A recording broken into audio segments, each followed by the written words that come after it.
kami dari kelompok 5 yang beranggotakan saya sendiri, Amelia Parmasari. Saya Regina Nuriskola. Saya Raffi Nafas Razan. Saya Dia Ilmu Zakia. Saya Luna Zaraskia. Saya Evdia Mungkin Rasa. Jadi pada video kali ini kami akan mengerjakan tugas sejarah. Apa sih tugasnya? Jadi tugasnya kami akan mengunjungi museum di Berau. Nah, kami memilih Museum Batiwakal yang terletak di Gunung Tabur. Ayo kita ke sana. Ayo, pegangan.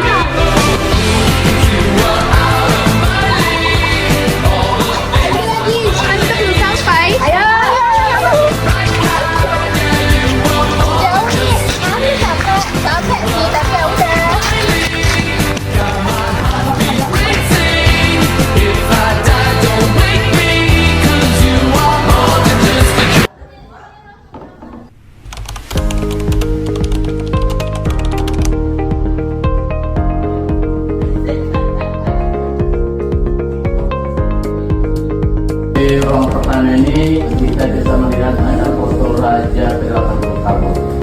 Namanya Sultan Ahmad Maulana. Istrinya namanya Ratu, keturunan Sultan Surasa Banjarmasin. Jadi beliau mempunyai anak ada 4. Yang pertama Haji Putri Hayati, itu meninggalnya di usia 83 tahun.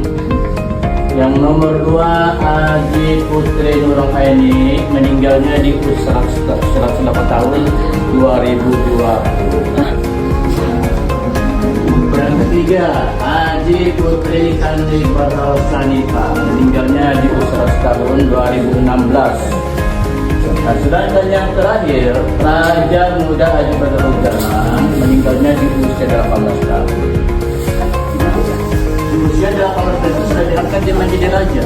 Karena dia meninggal, maka turunlah kepada pamannya Sultan Haji Raden Muhammad Ayyub. Itu bupati pertama Berau. Karena tahun 1960 kerajaan Berau jadi kabupaten, maka beliau terpilih menjadi bupati pertama Berau. Jadi ada 4 kerajaan di Kalimantan Timur ini yang diurus oleh pemerintah. Yang pertama Tabur, Sabaliung, Tenggarong, sama Bulungan, Kalimantan Utara. Nah, itu diurus jadi kabupaten. Jadi ada 2 yang tidak diurus, yaitu Jogja sama Aceh. Kenapa? Karena mereka daerah istimewa. Itu ada foto-foto raja-raja di Kalimantan Timur. Di situ ada raja-raja, di situ sebelah kanan ada Sultan Muhammad Jalaluddin. Nah, itu dari Tanjung Palas, letaknya kerajaannya Tanjung Palas, Kalimantan Utara. Terus yang kedua Sultan Muhammad Maulana, ya, itu dari Kerajaan Tabur.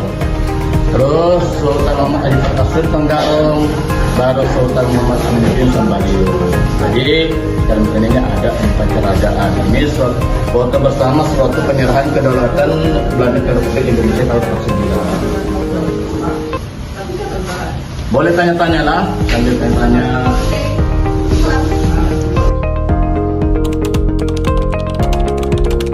Jadi pada abad ke-13, ini dari Berau ini ada namanya itu 7 pusat pemukiman. Jadi di mana pemukiman itu disebut bahasa Berau itu banua atau kampung. Nah, setiap banua itu dipimpin oleh kepala adat. Nah, dulu belum ada kerajaan, itu kepala adat yang berkuasa. Dia mengajarkan tentang pemerintahan, tentang agama, itu tugas dari kepala adat. Seperti nomor 1 ada Waduk Pantai, itu dipimpin orang Kabatara. Benakuran dipimpin tentang mancanegara. Benar Marancang, Benar Masari Buana, Benar Buana lagi di ini Baritu. Ini sudah bahasa Baritu kakek. Namanya ini, nomor 4 ini. Benar Belalung, dipimpin Angkayuda. Benar Surakung, dipimpin Janggi, dan Terbun dipimpin Jayapati. Jadi itu semua ada di Berau. Kalau lahir raja pertama Berau itu di Bonuwalati.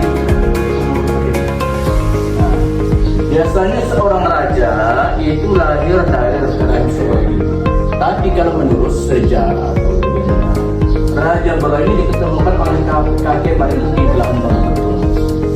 Nah, ceritanya suatu kakek Baritu berburu. Nah, begitu didatanginya ternyata anjing yang bernama Subur itu membunuh seorang dalam bangsa. Jadi bangsa kita berjalan dulu. Nah, di situ bayi itu berbaring. Nah, dikasih nama oleh kakek Baritu namanya itu Badid di Batu. Badid dalam bahasa Berau itu lahir atau pecah di batu dalam sebuah bambu batu. Ada bambu yang besar pada abad ke-14, ini ketujuh Bali sepakat untuk mempersatukan wilayah di bawah kepemimpinan seorang raja. Maka terpilihlah Pati ini menjadi raja dengan gelar Aji Suryanata Kesuma. Tahun 1400. Setelah itu menjadi raja bernama Aji Suryanata Kesuma. Ya, ini pokoknya nih kerajaan Berau. Nah, di sini bisa kita lihat sejarah begini. Mereka namanya Aji Nukolam. Terus mereka anak lagi Aji Nikutat, Aji Digindang, Aji Panjang Rumah, Aji Kebaung Berani, Aji Surya Raja. Dari raja pertama sampai ketujuh, ini masih memeluk agama Hindu, agama kepercayaan. Bahkan menurut sejarah agama Hindu yang terkait di Berau sini baru Kutai baru Majapahit. Nah, karena tidak diekspos dalam sejarah, maka Kutai dianggap agama Hindu yang terkuat. Terus di raja ke-8 namanya Aji Surya Balindung. Baru nanti saya tulis ke sini. Yang membawa namanya Syarif Ahmad dari Arab tahun 1552. Dia membawa mengajarkan agama Islam ini. Terus di raja ke-9 namanya Aji Dilayas. Ini raja ke-9 dari kerajaan Berau, Aji Dilayas. Dilayas dalam bahasa Berau itu luas atau besar. Di zaman pemerintahan Aji Dilayas, luas kekuasaan kerajaan Berau itu sampai ke daerah Kinabatangan, Kinabalu. Itu luas daripada kerajaan Berau sampai Bulungan. Nah, pecahnya kerajaan Berau itu bermula diceritakan Aji Dilayas ini punya istri dua. Dengan istri pertama dia dikawin anak namanya Pangeran Tua. Nah, dengan istri kedua meninggal istri pertama, nikah lagi dia, namanya Pangeran Adipati. Begitu meninggal Aji Dilayas ini dua bersaudara direbutan tahta. Timbullah perang persaudaraan dan atas campur dengan Belanda, diadu oleh Belanda pada zaman dulu. Jadi teknik Belanda itu kalau dia mengadu menjadi itu dia mengadu domba dulu, baik antara paman dengan keponakan atau saudara sama saudara itu diadu domba. Gitu. Nah, terus setelah jatuh oleh Belanda, maka dengan kesepakatan tiga sultan Hasanuddin, Sultan Maulana dan Sultan Amir maka kerajaan Berau dipecah. Yang kakak Pangeran Tua itu disuruh memerintahkan di Tanjung namanya Tragaya. Nah, sedangkan Pangeran Adipati disuruh memerintahkan di wilayah Gunung Tabur sini. Nah, gitu sejarahnya.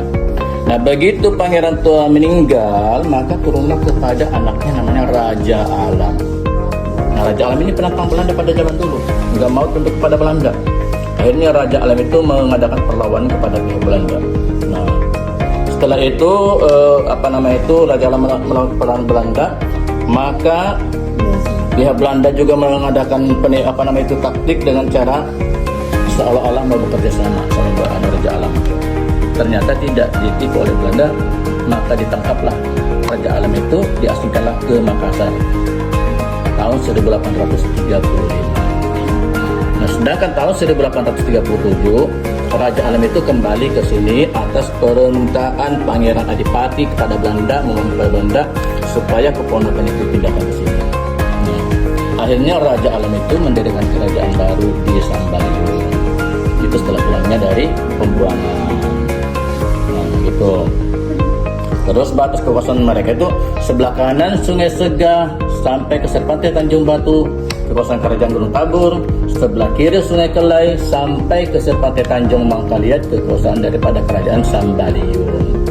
Jadi dibatasi oleh dua sungai, Sungai Segah sama Sungai Kelai. Nah, itulah kerajaan Berau sampai sekarang. Ini campuran batu sama batu petir. Nah, jadi campuran batu petir sama besi. Yang membetis seorang ibu-ibu dulu. Ada 3 di Gunung Tabur ini, jauh dari Sulawesi.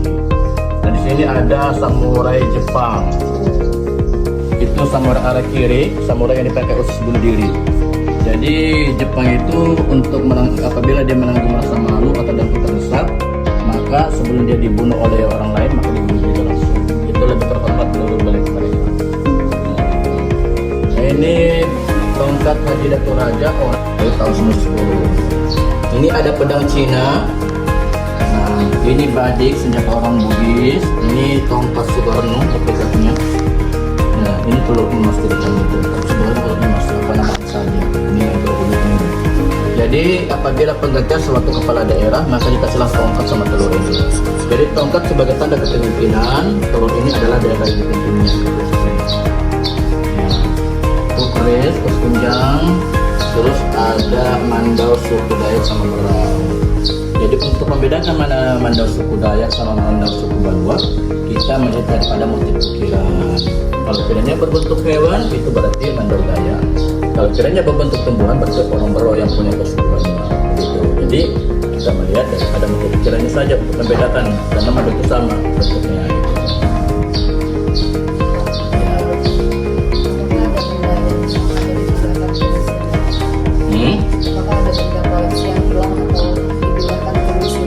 Untuk sementara ini di sini belum ada benda-benda yang hilang atau dipindahkan, masih original. Telur bertaring atau ranjang bertaring, namanya sulimbar. Jadi dibikin macam begini, kenapa? Supaya proses tersebut mudah. Baik bayinya mudah keluar, darah-darah kotor itu mau dikeluarkan, dan untuk mencegah atau jangan sampai darah putihnya. Soalnya apabila darah putih ini kepada itu bisa mengakibatkan kebutaan, bahkan meninggal dunia, maka tempat tidurnya harus miring bagian kepala. Nah, di sini ada namanya buah paung janggi. Buah paung janggi ini berfungsi sebagai obat. Misalnya kalau ibu-ibunya susah melahirkan, maka dengan cara dimasukkan air ke dalam sini. Nah, setelah terasa agak pahit-pahit, barulah diberikan kepada ibu yang susah melahirkan sebagai obat peluncur atau terangsang. Namanya buah paung janggi. Nah, ini begini. Namanya buah paung janggi. Ini batoknya aja. Kalau isinya seperti kelapa bulu putih. Nah, makanya kalau di kota Madagaskar, bagian Eropa sana dikatakan buah kelapa pantai. Gini bentuknya. Nah, karena tumbuhnya daerah pantai. Nah, kalau di sini tumbuhnya daerah hutan liang, segar. Sekarang sudah punah dengan ada penebangan liar, punah semua pohon-pohon ini.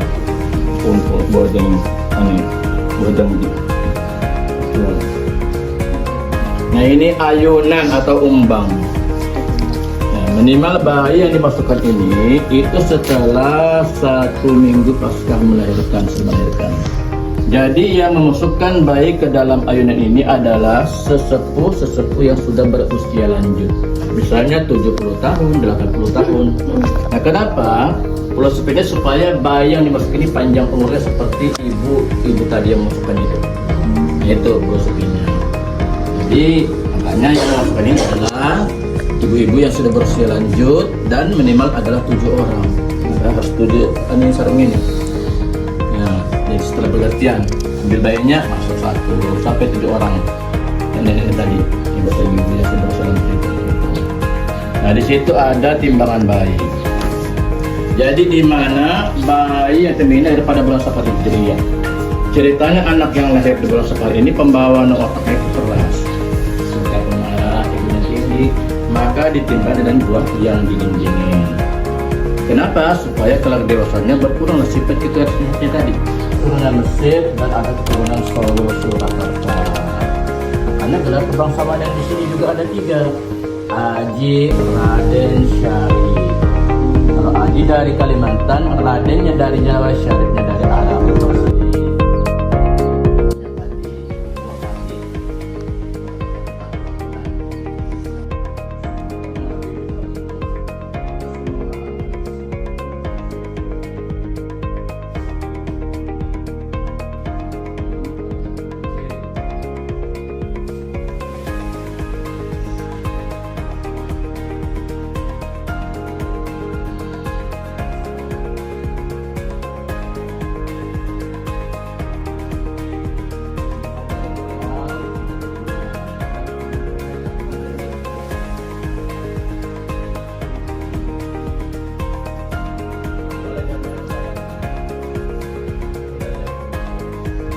Itu sendok terbuat dari perak asli. Nah, fungsi perak ini untuk bisa mendeteksi racun. Jadi makanan itu dites sama sendok ini. Apabila di salah satu makanan mengandung racun, berarti makanan dia akan berubah menjadi warna biru sendoknya itu. Tidak ada perubahan dalam sendoknya itu. Soalnya kalau makanan mengandung racun. Bagian mana yang dianggap paling sakral? Yang paling sakral kita melihat daripada umur benda-benda tersebut. Nah di situ ada yang paling sakral. Di sini ada namanya meriam pijitan. Ya. Meriam pijitan. Ini 1830.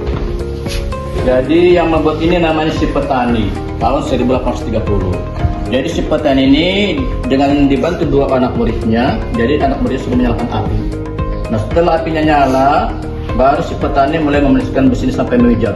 Karena besi ini terbagi menjadi 4 bagian. Jadi pakai tenaga dalam atau kesaktian dia menyambungkan begini. Karena tahun 1830 itu belum ada mesin las, jadi pakai tenaga kesaktian. Nah ini bentuk pijitan tangannya. Nah ini yang dinamakan padang sakral di sini, paling tua. Ya. Dan juga cara pembuatan itu pakai unik, tidak pakai tangan. Istilahnya pakai mesin, tidak dengan cara disambungkan pakai tangannya. Ini sambungan tangannya, ini membuktikan jari-jarinya semua. Nah bisa dilihat jari-jarinya. Piring zaman Belanda, piring zaman Cina. Ada namanya piring anti racun, anti basi dan anti rasa. Gitu. Nah ini guci seri rezeki. Di situ ada tempat minuman Belanda namanya Rotterdam. Belanda botolnya itu. Ini rantang keramik. Nah, ini sama juga itu piring dari Cina. Apa dia steaming, dia stitching. Nah, tempat menyirih atau menginang. Dulu ada istilahnya namanya menyirih. Nah, maka sirih dulu kan. Nah,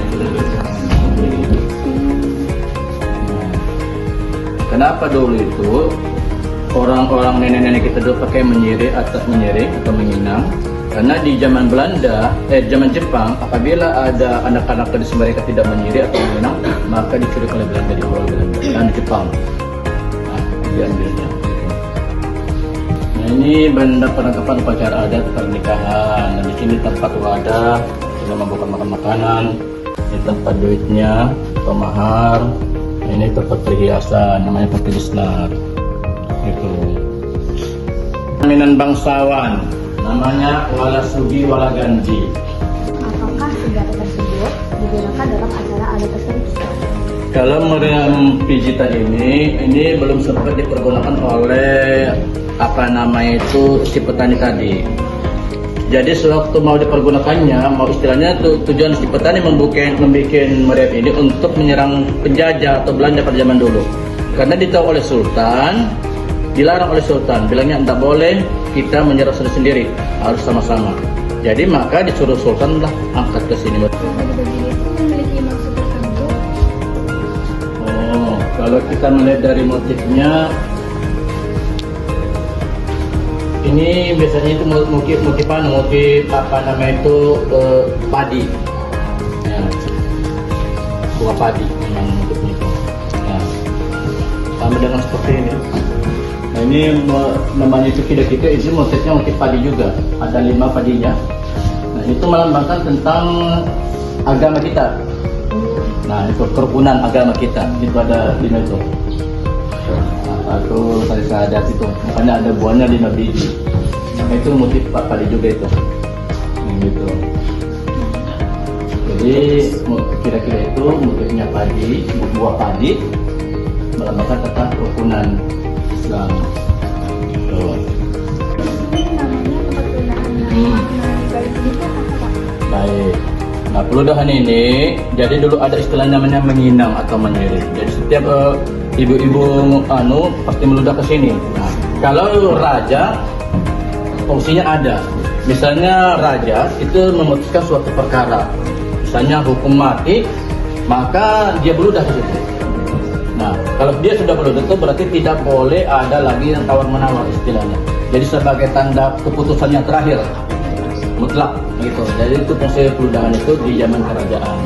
Jadi begitu misalnya ada yang seseorang yang berbuat kesalahan, maka dihukum oleh raja, maka dia beludah ke situ.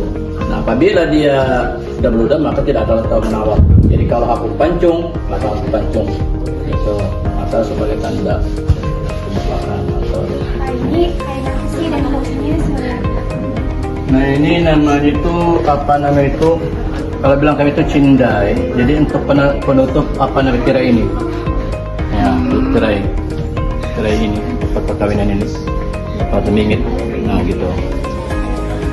Namanya cindai, kain cindai namanya. Ini kayaknya terbuat dari apa, Pak? Hah?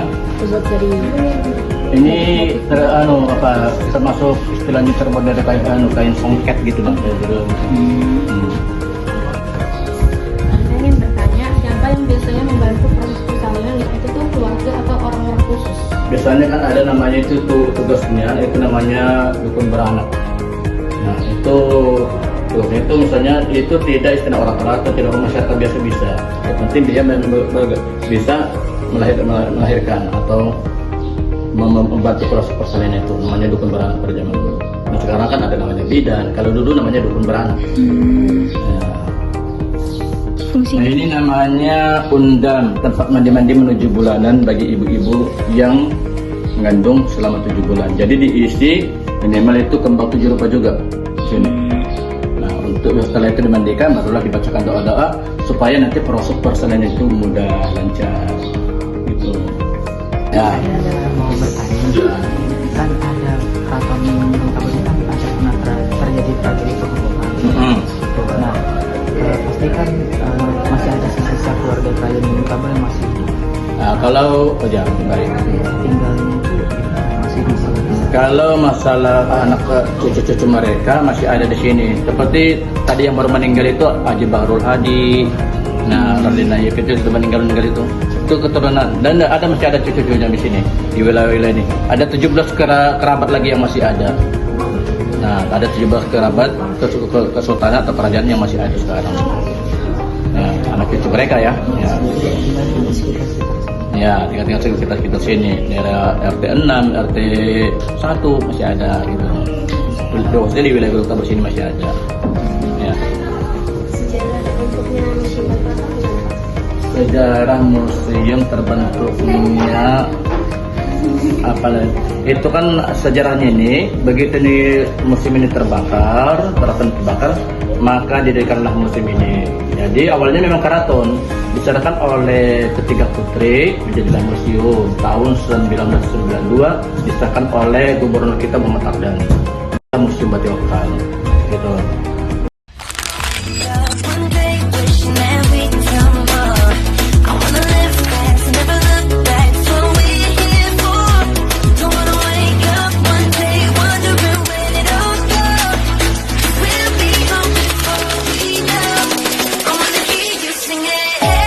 Don't stress your mind, we coming home tonight. Hey, ma, we're gonna be alright. Dry those eyes, we'll be back in the morning when the sun starts to rise. One day wishing that we could come on. I wanna live fast. Museum Bati Wakal, cintai, kunjungi. Yes. Jadi kita sudah mengeksplor Museum Bati Wakal. Sampai sini saja video kami. Mohon maaf jika ada kesalahan kata. Wassalamualaikum warahmatullahi wabarakatuh. Ubur-ubur ikan lele. Sampai sini saja, Le.